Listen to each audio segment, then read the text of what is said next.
Got 2 native grasses in this bunker that are desirable that we want to keep, and they add a rustic feel to the golf course, and they're very common in the Pinehurst area. And this one with the tall seed heads is broom sedge, and the other one you'll see some little finer tufts.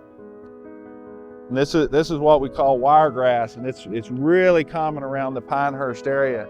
And some of the things that we discovered when we were clearing this bunker back out, some of this moss that's growing on some of the shadier north-facing slopes.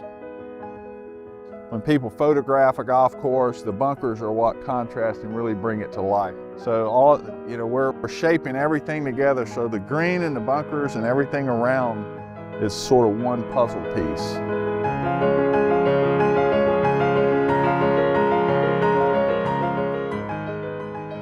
The architectural quality of this golf course is really unsurpassed in this state. I mean, the landforms and the uneven lies and flowing up and over hills and down through valleys, and just the variety of the golf holes is incredible.